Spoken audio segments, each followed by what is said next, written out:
En un remoto pueblo olvidado por el tiempo y la civilización, una plaga de criaturas salvajes acechaba entre las sombras, sembrando el terror y la desesperación en los corazones de los pocos valientes que se atrevían a enfrentarlas. Con garras afiladas y ojos brillantes de malicia, estas bestias sedientas de sangre se deslizaban por los callejones oscuros y los campos yermos, devorando todo a su paso y dejando a su paso un rastro de destrucción y muerte.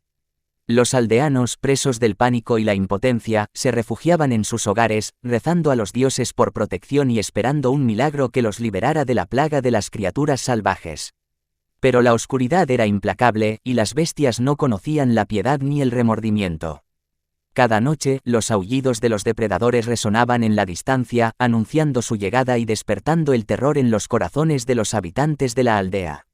Una noche, un grupo de valientes decididos a enfrentar la plaga salió en busca de las criaturas salvajes, armados con antorchas y espadas, dispuestos a librar una batalla desesperada por la supervivencia de su pueblo.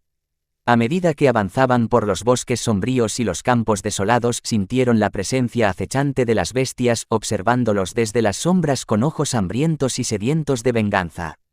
La batalla fue feroz y sangrienta, con los aldeanos luchando con uñas y dientes contra las criaturas salvajes que parecían surgir de las pesadillas más oscuras. Cada golpe era un grito de desafío, cada herida era un recordatorio de la fragilidad de la vida frente a la furia de la naturaleza desatada. Pero a medida que la luna se alzaba en lo alto del cielo, los aldeanos se dieron cuenta de que no estaban enfrentando simplemente bestias salvajes, sino una fuerza sobrenatural y antigua que desafiaba toda comprensión y redención. Las criaturas no eran simples depredadores, sino manifestaciones de un poder oscuro y primordial que amenazaba con devorar todo a su paso y sumir al mundo en la oscuridad eterna.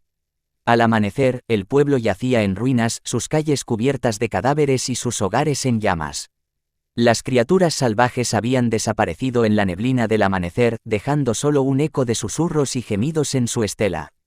Los pocos supervivientes, marcados por la experiencia traumática, guardaron en su corazón el recuerdo de la plaga de las criaturas salvajes, recordándoles que en los rincones más sombríos y olvidados del mundo, la naturaleza puede ser un enemigo más temible que cualquier pesadilla humana.